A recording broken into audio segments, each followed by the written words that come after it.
الحمد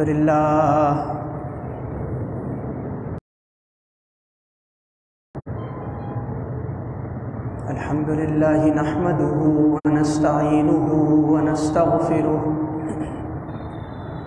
ونؤمن به ونتوكل عليه ونعوذ بالله من شرور أنفسنا ومن سيئات أعمالنا من يهده الله فلا مضل له ومن يضلله فلا هادي له ونشهد أن لا إله إلا الله وحده لا شريك له ونشهد أن سيدنا وسندنا ونبينا وشفيعنا ومولانا محمدا صلى الله عليه وعلى آله وأصحابه وبارك وسلم تسليما كثيرا. أما بعد فأعوذ بالله من الشيطان الرجيم.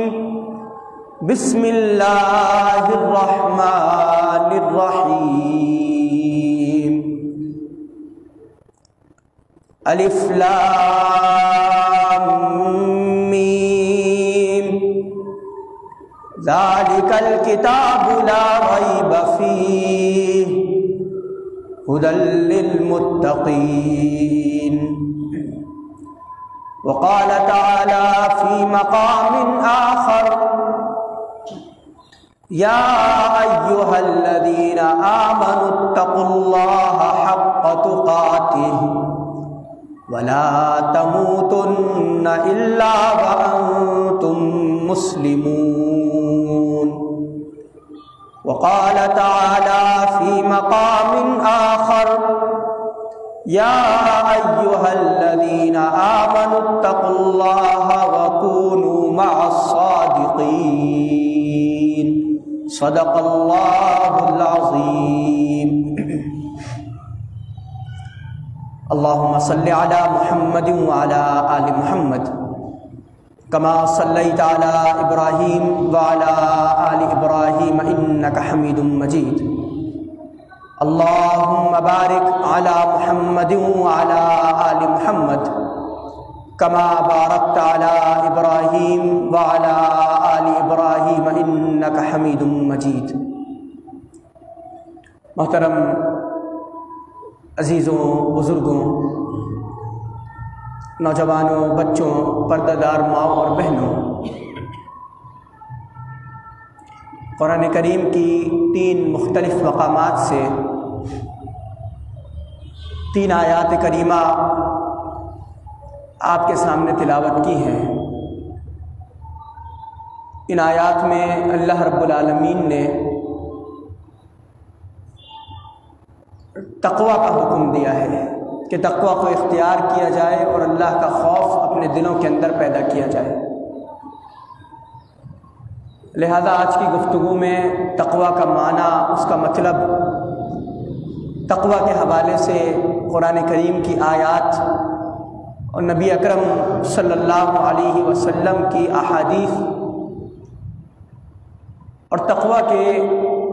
دینی اور دنیاوی فوائد آپ کے سامنے بیان کیے جائیں گے. تقوی کے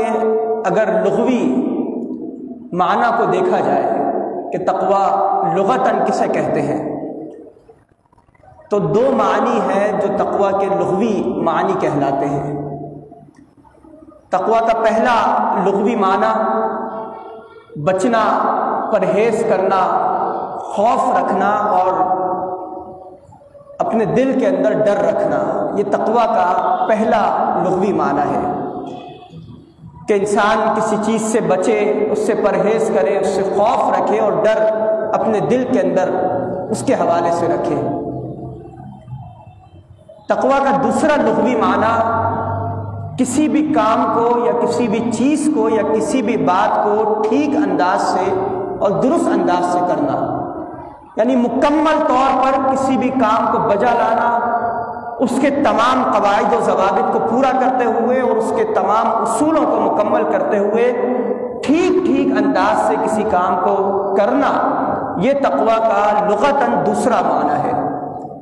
اور ایک معنی یہ بھی ہے کہ انسان کسی چیز سے بچنے کے لیے، کسی چیز سے پرہیز کرنے کے لیے اپنے دل میں خوف رکھے۔ تو یہ دو لغوی معنی ہے تقویٰ کے لفظ کے، کہ یا تو دل کے اندر پرہیزگاری موجود ہو، خوف اور ڈر موجود ہو، یا پھر جو بھی کام کریں وہ درست انداز سے کریں اور بہتر انداز سے اس کے تمام اصول و ضوابط کو مد نظر رکھتے ہوئے کریں۔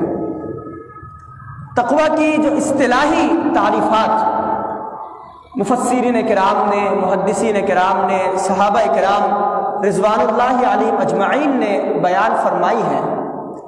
ان میں سے پہلی تقویٰ کی تعریف یہ ہے کہ ہر وہ کام جس کو اللہ اور اس کے رسول صلی اللہ علیہ وسلم نے کرنے کا حکم دیا ہے ان کاموں کو کیا جائے۔ نماز پڑھنے کا حکم ہے، نماز پڑھی جائے، روزہ رکھنے کا حکم ہے، روزہ رکھا جائے،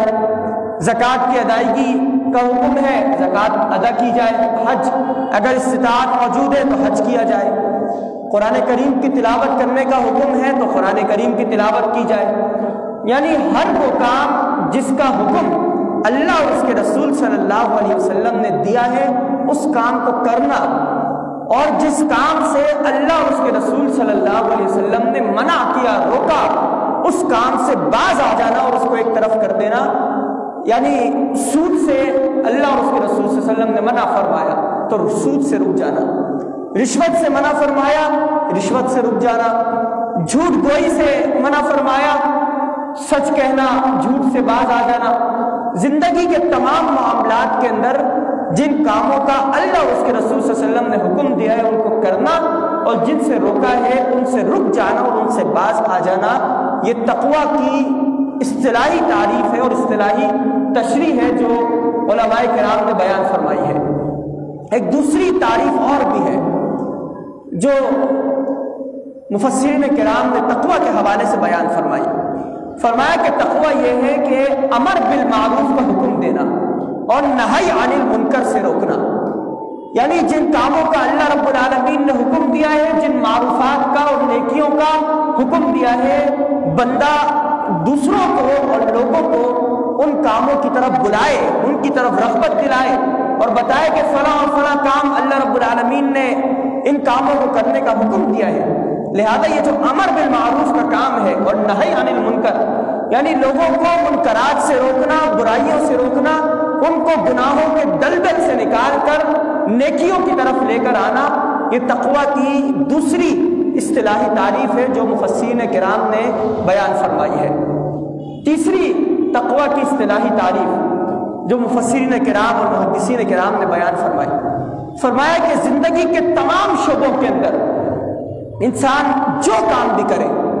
چاہے وہ عبادات سے تعلق رکھنے والے کام ہوں، نماز، روزہ، زکوٰۃ، حج، چاہے وہ معاملات سے تعلق رکھنے والے کام ہوں، یعنی خرید و فروخت کے معاملات ہیں، یا پھر نکاح کے معاملات ہیں، یا سیاست اور ریاست کے معاملات ہیں، عدالتی نظام کے حوالے سے معاملات ہیں، انسان کے جو شب و روز ہیں، اٹھنا بیٹھنا چلنا پھرنا، یعنی زندگی کے تمام شعبوں کے اندر اور شب و روز میں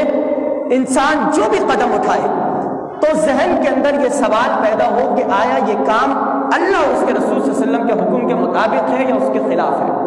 یہ تقویٰ کا تیسرا اصطلاحی معنی ہے۔ یعنی میں اگر کسی سے لین دین کرتا ہوں، اس کو پیسہ دیتا ہوں اور وہ مجھے اس کے بدلے کوئی چیز دیتا ہے تو میرے ذہن میں یہ بات آنی چاہیے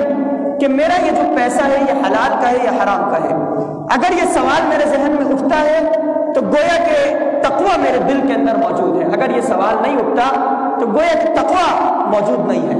تو تقویٰ کی تیسری اصطلاحی تعریف یہ ہے کہ آپ جو بھی قدم اٹھائیں، جو بھی کام کریں تو آپ کے ذہن کے اندر یہ سوال از خود پیدا ہو جائے کہ اللہ کا حکم کیا ہے اور نبی اکرم صلی اللہ علیہ وسلم کا اسوہ اور آپ علیہ الصلوۃ والسلام کا طریقہ اور آپ کی احادیث اس حوالے سے کیا ہے۔ تقویٰ کا چوتھا اصطلاحی معنی، چوتھی تشریح، جو مفسرین کرام اور محدثین کرام نے بیان فرمائی۔ فرمایا کہ تقویٰ کا مطلب یہ ہے کہ تقویٰ دل کی کیفیت کا نام ہے۔ نبی کریم صلی اللہ علیہ وسلم نے ایک مرتبہ صحابہ کرام سے فرمایا کہ تقویٰ اختیار کرو، اور پھر دل کی طرف اشارہ کر کے فرمایا کہ التقویٰ ہا ہونا، التقویٰ ہا ہونا، التقویٰ ہا ہونا۔ 3 مرتبہ دل کی طرف اشارہ فرمایا، سینے کی طرف، اور فرمایا کہ التقویٰ ہا ہونا، کہ تقویٰ دل کے اندر موجود ہے۔ تو مفسرین کرام محدثین کرام فرماتے ہیں کہ تقویٰ یہ دل کی کیفیت کا نام ہے، ایک ایسی دل کی کیفیت جو انسان کو انتہائی حساس بنا دے،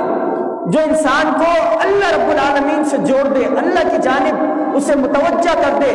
یعنی جو ہی کوئی غلط قدم انسان اٹھائے تو اس کا دل فوراً اسے متوجہ کرے کہ تم نے غلط کام کی طرف رخ کیا ہے۔ اللہ کا فیصلہ اور اللہ کا حکم کچھ اور ہے، نبی کریم صلی اللہ علیہ وسلم کی تعلیمات کچھ اور ہے۔ یعنی دل کو جو کیفیت حساس بناتی ہے اور دل کے اندر اللہ کا خوف پیدا کرتی ہے، اللہ کی طرف آمادہ اور اس کی طرف مائل اور اس کی طرف رجوع کرنے پر مجبور کرتی ہے، تقویٰ اس کیفیت کا نام ہے جو دل کے اندر انسان کے موجود ہوتا ہے۔ یہ چوتھی تشریح ہے اور اصطلاحی تعریف ہے جو مفسرین کرام اور محدثین کرام نے تقویٰ کے حوالے سے بیان فرمائی ہے۔ ایک تشریح اور بھی ہے جو حضرت ابی ابن کعب رضی اللہ تعالیٰ عنہ نے بیان فرمائی ہے۔ حضرت ابی ابن کعب رضی اللہ تعالیٰ عنہ انتہائی جلیل القدر صحابی تھے، بہت ہی زیادہ علم رکھنے والے صحابی، اتنے زیادہ علم رکھنے والے صحابی کہ نبی کریم صلی اللہ علیہ وسلم نے ان کے حوالے سے فرمایا کہ اقرؤہم علی ابی ابن کعب، اقرؤہم ابی ابن کعب، کہ ابی ابن کعب تمام صحابہ کرام رضوان اللہ علیہم اجمعین کے اندر سب سے زیادہ قرآن کریم کو بہتر انداز سے سمجھنے والے اور قرآن کے بہترین قاری ہیں۔ حضرت ابی ابن کعب، یہ نبی کریم صلی اللہ علیہ وسلم کے الفاظ ہیں، نبی کی گواہی ہے ان کے لیے کہ اقرؤہم ابی ابن کعب، کہ ابی ابن کعب تمام صحابہ کے اندر سب سے زیادہ بہترین قاری قرآن ہے۔ ان سے حضرت عمر فاروق رضی اللہ تعالیٰ عنہ نے ایک مرتبہ پوچھا۔ حضرت عمر فاروق رضی اللہ عنہ وقت کے خلیفہ ہیں اور مجلس شورا کا دربار سجا ہے، مختلف حوالوں سے مشورہ اور شرائعت جاری ہے۔ تو حضرت عمر فاروق رضی اللہ تعالیٰ عنہ نے اپنی مجلس شورا کے اندر تقویٰ کا لفظ پیش کیا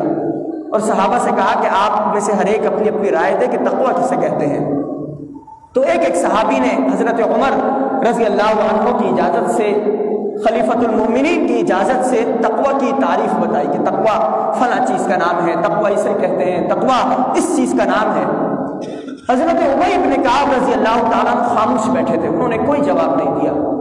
حضرت عمر نے پوچھا کہ ابی تم خاموش کیوں بیٹھے ہو، تم بھی کچھ بتاؤ کہ تقویٰ کسے کہتے ہیں، اپنی کوئی رائے دو۔ تو حضرت ابی ابن کعب رضی اللہ تعالیٰ عنہ نے جواب میں حضرت عمر فاروق سے پوچھا کہ امیر المؤمنین، کیا آپ کا کبھی کسی ایسی وادی سے، کسی ایسے راستے سے، گھاٹی سے گزر ہوا ہے کہ جس کے دونوں طرف خاردار جھاڑیاں ہوں، کانٹے دار درخت ہوں، اور جس راستے میں گھاس اس طرح اگ آئی ہو، اتنی زیادہ بڑھ چکی ہو کہ چلنا مشکل ہوتا ہو اور چلنا دشوار ہوتا ہو، اور راستے میں جھاڑ جھنکار اور درخت اس قدر موجود ہو کہ حشرات الارض کا، سانپ اور بچھو اور اس قسم کے جانوروں کا بھی اندیشہ ہو؟ کیا آپ کا کسی ایسی وادی سے اور راستے سے گزر ہوا ہے؟ تو حضرت عمر فاروق رضی اللہ عنہ نے جواب میں کہا کہ ہاں ابی، میں تو کئی مرتبہ ایسے راستے سے گزرا ہوں۔ تو حضرت ابی نے پوچھا کہ امیر المؤمنین، جب آپ ایسے تنگ راستوں سے گزرتے ہیں، خاردار جھاڑیوں والے راستوں سے، تو کس طرح گزرتے ہیں؟ تو حضرت عمر فاروق نے فرمایا کہ ابی، جب میں ایسے راستوں سے گزرتا ہوں تو اپنے دامن کو، کپڑوں کو سمیٹ لیتا ہوں کہ کہیں ایسا نہ ہو کہ میرا دامن ان کپڑوں کے اندر الجھ جائے اور کانٹے دار درختوں کے اندر الجھ کر پھٹ جائے اور جسم سے الگ ہو جائے۔ تو حضرت ابی ابن کعب رضی اللہ تعالیٰ عنہ نے فرمایا کہ امیر المؤمنین، اسی چیز کا نام تقویٰ ہے کہ انسان جب اس دنیا کے اندر آتا ہے، پیدا ہوتا ہے، بڑا ہوتا چلا جاتا ہے، تو شیطان ہر طرف سے، چاروں جانب سے، دائیں بائیں آگے پیچھے ہر طرف سے اسے اپنے لقمہ بنانے کے لیے، اسے بہکانے کے لیے، اللہ کے راستے کے بجائے شیطان کے راستے کی طرف گامزن کرنے کے لیے، عبداللہ بنانے کے بجائے عبد الشیطان بنانے کے لیے شیطان اس کے پیچھے لگ جاتا ہے اور گھاٹ لگا کر بیٹھ جاتا ہے۔ ہر جانب سے گھات لگائے بیٹھ جاتا ہے. اور شیطان نے تو اللہ رب العالمین سے اس چیز کی اجازت بھی مانگی کہ اللہ مجھے موت عطا نہ کرنا، اس وقت تک موت عطا نہ کرنا کہ جب تک قیامت نہ قائم ہو جائے، اور میں چاہتا ہوں کہ میں تیرے بندوں کے راستوں کے اوپر آ کر بیٹھ جاؤں. وَأَنَّ هَذَا صِرَاطِي مُسْتَقِيمًا فَاتَّبِعُوهُ، یعنی میں تیرے بندوں کے راستوں کے اوپر آ کر بیٹھ جاؤں اور گھات لگا کر بیٹھ جاؤں. جب بھی وہ تیری طرف جانے لگے تو ان پر حملہ آور ہو جاؤں تجھے، اور ان کو جو ہے تیری حمد و ثنا سے، تیری تعریف سے، نمازوں سے، زکوٰۃ اور روزوں سے اور تمام عبادات سے دور کر دوں. تو فرمایا کہ تقویٰ تو اسی چیز کا نام ہے کہ جب شیطان ہر طرف سے انسان کو لقمہ بنانے کی کوششیں کر رہا ہو خاردار جھاڑیوں کی صورت میں. خاردار جھاڑیاں کیا ہے؟ خاردار جھاڑیاں یہ ہے کہ انسان، آج کل سردی قریب آ رہی ہے اور فجر کے وقت سردی کچھ زیادہ ہوتی ہے، تو جب انسان گہری نیند سو رہا ہو، فجر کی اذان کا وقت آئے، مؤذن حی علی الصلاۃ اور حی علی الفلاح کی آوازیں اور صدائیں بلند کرے، تو شیطان انسان کے اوپر حملہ آور ہو اور کہے کہ چھوڑو نماز کو اور اپنی نیند کو پورا کرو. نماز بعد میں بھی پڑھ لی جائے گی، قضا کر لی جائے گی، کل پرسوں اس کو ادا کر لینا، اور اس کو تھپ تھپا کر شیطان سلا دیتا ہے. یہ خاردار جھاڑیاں یہ ہے کہ جب نماز کا وقت ہو تو انسان نماز کی جانب متوجہ ہونے کے بجائے اپنی نیند کو، اور اگر وہ اپنے کاروبار میں لگا ہے تو اپنے کاروبار کو ترجیح دے اور نماز کو ایک طرف رکھ دے اور نماز کی طرف نہ آئے. خاردار جھاڑیاں اور کانٹے دار درخت یہ ہے کہ جب انسان کوئی لین دین کا معاملہ کر رہا ہو تو رشوت، اگر کوئی سرکاری ملازم ہے تو وہ رشوت کی جانب جائے کہ رشوت مجھے دیا جائے. اگر کوئی کسی اور حوالے سے معاملہ کر رہا ہو تو وہ سود کے اندر ملوث ہو جائے. کوئی زنا کا ارتکاب کر بیٹھے، کوئی بدنظری کا ارتکاب کر بیٹھے، کوئی جھوٹ بولے. یہ ساری خاردار جھاڑیاں ہیں، شیطان کی خاردار جھاڑیاں، اور شیطان اس کے اندر انسان کو ملوث رکھتا ہے. تو حضرت ابی بن کعب نے فرمایا کہ تقویٰ اس چیز کا نام ہے کہ انسان ان پوری خاردار جھاڑیوں سے، شیطان سے اپنے آپ کو بچا کر رکھے اور جہنم کے راستے کی طرف جانے کے بجائے جنت کے راستے کی طرف چل پڑے. اگر شوہر اور بیوی کا تعلق ہو اور وہ تعلق کمزور ہو رہا ہو، وہ آپس میں ایک دوسرے سے لڑ پڑتے ہوں، لڑائی جھگڑا کرتے ہوں، تو یہ شیطان کی خاردار جھاڑیاں ہیں جس میں شیطان انسان کو الجھا کر رکھتا ہے. والدین کو آپس میں لڑا دیتا ہے، شوہر اور بیوی کو آپس میں لڑا دیتا ہے. نبی کریم صلی اللہ علیہ وسلم نے فرمایا کہ شیطان جو ہے اپنی روزانہ کی بنیاد پر ایک مجلس شورا کا اجلاس بلواتا ہے اور سارے چھوٹے چھوٹے شیاطین جمع ہو جاتے ہیں. شیطان صدارت کی کرسی پر بیٹھ کر ان سے مختلف سوالات کرتا ہے اور ایک ایک کر کے پوچھتا ہے کہ تم بتاؤ تم نے آج کیا کیا، تم نے کس طرح لوگوں کو گناہوں کی طرف متوجہ کیا. ایک شیطان کا چیلا جو ہے کھڑا ہوتا ہے، کہتا ہے کہ آج میں نے ایک فرد کو نماز سے دور کر دیا. کہتا ہے کہ بیٹھ جاؤ، تم نے کوئی بڑا کام نہیں کیا. دوسرا کھڑا ہوتا ہے، کہتا ہے کہ ایک بندہ روزے دار تھا، میں نے اس کا روزہ توڑوا دیا. شیطان کہتا ہے کہ تم نے بھی معمولی سا کام کیا، تم بھی بیٹھ جاؤ. تیسرا، چوتھا، ایک ایک کر کے سارے اس کے چیلے کھڑے ہوتے جاتے ہیں اور کہتے ہیں کہ میں نے فلاں اور میں نے فلاں آج برائی کا کام کیا اور لوگوں کو اس اور اس گناہ کے اندر مبتلا کیا. شیطان سب کو بٹھا دیتا ہے. آخر میں اس کا ایک چیلا کھڑا ہوتا ہے اور کہتا ہے کہ میں نے آج میاں اور بیوی کے درمیان، شوہر اور بیوی کے درمیان تفریق کروا دی، ان کے تعلق کو توڑوا دیا، ان کو اتنا لڑوایا کہ طلاق تک نوبت آ گئی اور وہ دونوں آپس میں لڑ پڑے، علیحدہ ہو گئے. تو شیطان نبی کریم صلی اللہ علیہ وسلم فرماتے ہیں کہ اپنی صدارت کی کرسی سے اٹھتا ہے، اٹھ کر اس کے قریب جاتا ہے اور اس سے گلے ملتا ہے اور کہتا ہے کہ تم میرے سب سے اچھے چہرے ہو اور تم نے سب سے بہترین کام کیا ہے. یعنی شیطان کا جو سب سے پسندیدہ کام ہے وہ یہ ہے کہ انسان اور شوہر اور بیوی وہ آپس میں جدا ہو جائیں اور لوگوں کے تعلقات کو بگاڑ کر رکھ دیں. تو یہ شیطان کی ساری خاردار جھاڑیاں ہیں، کانٹے دار درخت ہیں. ہماری ذمہ داری اور ہمارا کام یہ ہے کہ ہم ان کانٹے دار درختوں سے بچتے ہوئے اللہ رب العالمین کی جانب پیش قدمی کرتے چلے جائیں اور اللہ کی جنتوں کے حصول کی طرف مائل ہو اور اس کی طرف راغب ہو جائیں. تو تقویٰ کی 5 تشریحات ہیں اور اصطلاحی تعریفات ہیں جو میں نے آپ کے سامنے بیان کی. قرآن کریم میں اللہ رب العالمین نے کئی مقامات پر تقویٰ کا حکم دیا، کئی مقامات پر کہ تقویٰ اختیار کرو. کہیں اہل ایمان کو مخاطب کیا یعنی مجھے اور آپ کو، اور کہیں پوری بڑی نوع انسانی کو خطاب کرتے ہوئے کہا کہ تقویٰ اختیار کرو. فرمایا کہ یا ایھا الناس اتقوا ربکم، اے لوگوں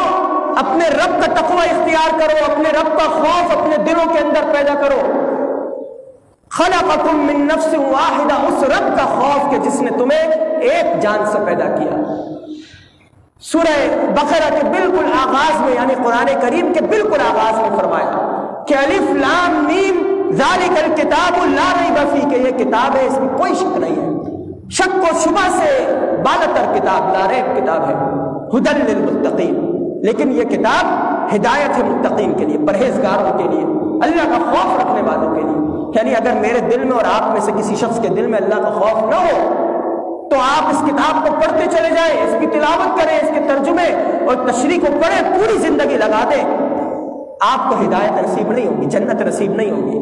جنت کے لیے، ہدایت کے لیے ضروری ہے کہ دل کے اندر یہ خوف موجود ہو کہ ہم جو بھی کام کر رہے ہیں کیا یہ اللہ کی مرضی کے مطابق کام ہے یا اللہ کے خلاف ہے، کیا نبی کریم صلی اللہ علیہ وسلم کی تعلیمات کے مطابق ہے یا آپ علیہ الصلوۃ والسلام کے اسوے اور آپ کی تعلیمات کے خلاف ہے۔ تیسرے مقام پر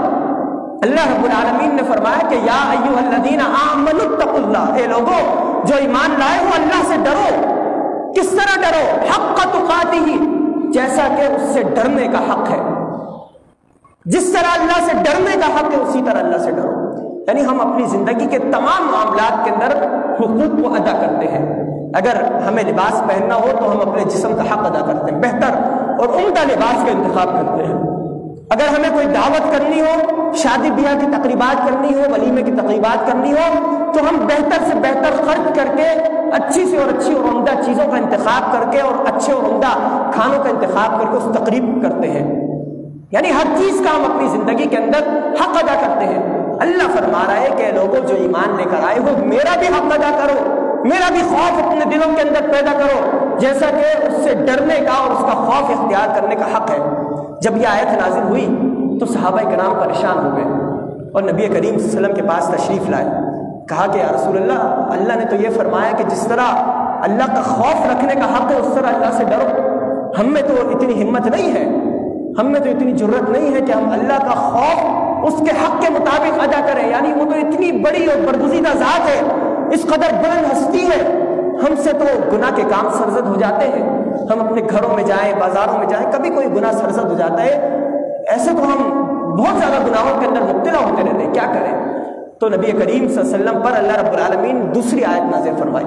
اور فرمایا کہ فاتقوا اللہ ما استطعتم، کہ نبی کریم صلی اللہ علیہ وسلم صحابہ سے فرما دیجئے کہ اللہ کا تقوی اختیار کرو، ما استطعتم، جتنا تم استطاعت رکھتے ہو، یعنی جتنی تمہارے اندر قوت ہے، استطاعت ہے۔ یعنی یہ پچھلی آیت جو فرمائی کہ حق تقاتہ، جس طرح اس کا حق ہے اس طرح تقوی اختیار کرو، اس کے اندر کمی فرما دی، اور کمی فرماتے ہوئے فرمایا کہ فاتقوا اللہ ما استطعتم، جتنی تمہارے اندر طاقت اور قوت ہے اتنا اللہ سے ڈرو، اتنا اللہ رب العالمین کا خوف اپنے دل کے اندر رکھو۔ ایک چوتھے مقام پر اللہ رب العالمین نے فرمایا کہ یا ایھا الذین آمنوا اتقوا اللہ، اے لوگوں جو ایمان لائے ہو اللہ سے ڈرو، وابتغوا الیہ الوسیلہ، اور اللہ تک پہنچنے کے لیے وسیلہ تلاش کرو۔ یہ وسیلہ کیا چیز ہے؟ مختلف لوگ اور مختلف مفسرین کرام اس کی تشریح بیان فرماتے ہیں کہ وابتغوا الیہ الوسیلہ، اللہ تک پہنچنے کے لیے وسیلہ تلاش کرو۔ کچھ کہتے ہیں کہ اس کا مطلب یہ ہے کہ جاؤ اور قبروں کے اندر جو پیر بزرگ موجود ہیں ان سے مانگو، وہ اللہ کے وسیلہ بن جائیں گے اور اللہ تک جو ہے پیغام پہنچائیں گے۔ کچھ اور بھی تشریحات بیان کرتے ہیں۔ درست تشریح اس کی جو ہے،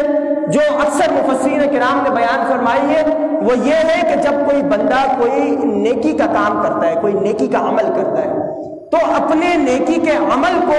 پیش کرنا یہ وسیلہ ہے۔ یعنی آپ جب اللہ رب العالمین سے دعا کریں تو دعا کے اندر اپنے نیکی کے کام کو پیش کریں کہ اللہ میں نے فلاں نیکی کا کام کیا صرف تیری رضا کے لیے کیا، کوئی اور مقصد میرا نہ تھا۔ تو اپنے اعمال کو وسیلہ بنا کر، اپنے اعمال کو ذریعہ بنا کر اللہ کا خوف اور اللہ کا تقوی پیدا کرو۔ اس آیت میں اللہ رب العالمین نے یہ حکم دیا ہے، اور مفسرین کرام فرماتے ہیں کہ یہ نیک عمل اور تقوی یہ دونوں لازم ملزوم چیزیں ہیں۔ یعنی انسان اگر کوئی نیک عمل کرتا ہے تو تقوی آتا ہے،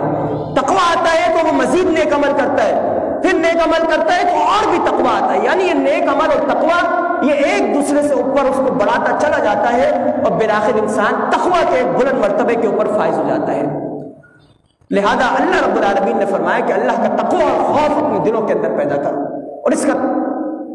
طریقہ کہ تقوی کیسے اختیار کیا جائے، اس کو حاصل کیسے کیا جائے، 2 آیتوں میں اللہ رب العالمین نے بیان فرمایا کہ یا ایھا الذین آمنوا اتقوا اللہ وکونوا مع الصادقین، اے لوگوں جو ایمان لائے ہو اللہ کا تقوی اختیار کرو، اور اس کو حاصل کرنے کا طریقہ یہ ہے کہ وکونوا مع الصادقین، نیک لوگوں کی اور سچوں کی صحبت اختیار کرو، علماء کرام کی صحبت اختیار کرو، اللہ کے برگزیدہ بندوں کی اور بزرگوں کی صحبت اختیار کرو۔ اگر گناہگاروں کی صحبت میں اور ان کی مجلسوں کے اندر بیٹھو گے تو ہرگز تمہیں اللہ رب العالمین ہدایت نصیب نہیں کرے گا، تقوی نصیب نہیں کرے گا۔ نیک لوگوں کی صحبت اختیار کرنا، وَكُونُوا مَعَ الصَّادِقِينَ، اور سچوں کے ساتھ ہو جانا، یہ ہے جو اللہ رب العالمین کی ہدایت کا ذریعہ ہے اور متقی اور پرہیزگار بننے کا ذریعہ ہے۔ دوسرا طریقہ اللہ رب العالمین نے فرمایا کہ یا ایھا الذین آمنوا اتقوا اللہ وقولوا قولا سدیدا، یہ لوگوں جو ایمان لے کر آئے ہو اللہ کا خوف اپنے دلوں میں پیدا کرو، اور خوف پیدا کرنے کا ذریعہ اور طریقہ یہ ہے کہ وقولوا قولا سدیدا، کہ تم جو بھی بات کہو تو درست بات کہو، سچی بات کہو، جھوٹ سے دور ہو جاؤ، جھوٹ گوئی سے باز آ جاؤ، ہمیشہ درست بات، سچی بات، چاہے کسی کو اچھی لگے، کڑوی لگے، جیسی بھی لگے، تم ہمیشہ اپنی زبان سے درست بات نکالو۔ نتیجہ کیا ہوگا؟ یصلح لکم اعمالکم ویغفر لکم ذنوبکم، اللہ تعالیٰ تمہارے اعمال کو بہتر بنا دیں گے اور تمہاری مغفرت فرما دیں گے، تمہاری بخشش فرما دیں گے۔ تو تقوی کے بہت سے فوائد، ایک آیت میں اللہ رب العالمین نے فرمایا کہ تقوی کے فائدوں کے حوالے سے فرمایا کہ یا ایھا الذین آمنوا، اے لوگوں جو ایمان لائے ہو اللہ سے ڈرو، اللہ کا خوف اپنے دلوں کے اندر پیدا کرو۔ اس کے نتیجہ کیا ملے گا؟ نتیجہ یہ ملے گا کہ اللہ رب العالمین وَمَن يَتَّقِ اللَّهَ يَجْعَل لَّهُ مِنْ أَمْرِهِ يُسْرًا، جو اللہ کا خوف اپنے دل کے اندر پیدا کرے گا اللہ تعالیٰ اس کے معاملات کو آسان فرما دیں گے۔ مہینہ ختم ہونے والا ہے، تنخواہ ختم ہونے والی ہے، بچوں کی فیس ادا کرنی ہے، گھر کا مکان کا کرایہ ادا کرنا ہے، کاروبار کے لیے پیسوں کی ضرورت ہے، بہت سے معاملات کے اندر انسان ہر وقت الجھا رہتا ہے، راشن ختم ہونے والا ہے۔ وَمَن يَتَّقِ اللَّهَ يَجْعَل لَّهُ مِنْ أَمْرِهِ يُسْرًا، اگر اللہ کا خوف اختیار کر لو گے تو اللہ رب العالمین تمہارے معاملات کو آسان کر دے گا۔ اس طرح غیبی امداد اللہ رب العالمین فرمائے گا کہ تمہیں محسوس بھی نہیں ہوگا اور تمہارے تمام معاملات حل ہو جائیں گے۔ مشکل کے اندر الجھے ہوئے ہو، وَمَن يَتَّقِ اللَّهَ يَجْعَل لَّهُ مَخْرَجًا، اللہ راستہ بنا دے گا تمہارے لیے اور اس مشکل سے تم بآسانی نکل جاؤ گے۔ اسکنوہن من حیث سکنتم وَمَن يَتَّقِ اللَّهَ يَجْعَل لَّهُ مَخْرَجًا، اور پھر آگے فرمایا کہ وَيَرْزُقْهُ مِنْ حَيْثُ لَا يَحْتَسِبُ، کہ جب تمہارے لیے اللہ مخرج بنا دے گا، مشکل سے نکلنے کا راستہ بنا دے گا، تو وَيَرْزُقْهُ مِنْ حَيْثُ لَا يَحْتَسِبُ، اللہ رب العالمین اس تقوی کے نتیجے میں تمہیں رزق بھی عطا کرے گا، اور ایسا رزق لا يحتسب، کوئی محاسبہ اس رزق کا نہیں کیا جائے گا۔ وَيَرْزُقْهُ مِنْ حَيْثُ لَا يَحْتَسِبُ، ایسے ایسے مقامات سے تمہیں رزق عطا کرے گا۔ فرمایا کہ اللہ رب العالمین نے کہ تقوی اختیار کرنے کے نتیجے میں اللہ تمہارے لیے لَفَتَحْنَا عَلَيْهِمْ بَرَكَاتٍ مِّنَ السَّمَاءِ وَالْأَرْضِ، زمین کی برکتیں اور آسمان کی برکتیں، یہ اللہ رب العالمین اس کا نزول تم پر فرمائے گا۔ یعنی اتنے سارے فوائد تقوی کے کہ مشکلات سے نکلنے کا راستہ، مشکلات کے اندر آسانیاں، رزق کی برکت اور رزق کی کثرت، اور اللہ رب العالمین زمین سے بھی اور آسمان سے بھی ہر طرف سے تم پر اپنی رحمت نازل فرمائے گا اور برکتیں اتارے گا۔ لہذا اس تقوی کی ادائیگی کا اور تقوی کو اختیار کرنا یہ انتہائی ضروری ہے اپنی زندگی میں، اپنے معاملات میں۔ آغاز میں نے آپ کے سامنے تقوی کے مختلف معنی بیان کیے، ان کا خلاصہ بیان کر کے اپنی گفتگو مکمل کرتا ہوں۔ تقوی کا پہلا مطلب یہ ہے کہ ہر وہ کام جس کا اللہ اور اس کے رسول صلی اللہ علیہ وسلم نے حکم دیا ہے ان کو کیا جائے، اور جن کاموں سے روکا ہے ان سے باز آ جایا جائے۔ تقوی کا دوسرا مطلب یہ ہے کہ امر بالمعروف اور نہی عن المنکر کا کام کیا جائے، یعنی نیکی کا حکم دیا جائے اور برائیوں سے لوگوں کو روکا جائے۔ تقوی کا تیسرا مطلب یہ ہے کہ زندگی کے تمام شعبوں کے اندر، تمام معاملات کے اندر جو بھی آپ قدم اٹھا رہے ہو، آپ کے ذہن کے اندر یہ سوال پیدا ہونا چاہیے کہ کیا یہ اللہ اور اس کے رسول صلی اللہ علیہ وسلم کے مطابق ہے یا اللہ اور اس کے رسول صلی اللہ علیہ وسلم کے خلاف ہے۔ اگر یہ کیفیت پیدا ہو جائے تو آپ اس کو پھر کام کو چھوڑ دیں۔ تقوی کا چوتھا مطلب یہ ہے کہ تقوی دل کی کیفیت کا نام ہے کہ آپ جو ہی کوئی گناہ کا کام یا غلط کام کریں تو آپ کا دل فوراً اللہ کی طرف مائل ہو جائے اور راغب ہو جائے کہ آپ یہ غلط کام کر رہے ہیں۔ اور پانچواں اور آخری مطلب تقوی کا یہ ہے کہ انسان جو اس دنیا کے اندر قدم رکھتا ہے تو شیطان ہر طرف سے اس پر گھات لگا کر حملہ کرتا ہے، تو شیطان سے بچ جانا جہنم کے راستے سے بچ جانا، اللہ کی دوزخ سے بچ جانا اور اللہ کی جنتوں کا حاصل کر لینا اور اس کے حصے دار قرار پانا اور اس کے وارث بن جانا، یہ تقویٰ ہے۔ اللہ رب العالمین سے دعا ہے کہ ہمیں متقی اور پرہیزگار بنائے اور اپنی زندگی کے تمام معاملات کے اندر تقویٰ کی ادائیگی کا اہتمام کرنے کی توفیق عطا فرمائے۔ اگر تقویٰ کی کوشش نہ کی جائے تو ہدی للمتقین، یہ ہدایت جو اللہ رب العالمین ہمیں نصیب نہیں فرمائیں گے۔ وآخر دعوانا الحمدللہ رب العالمین۔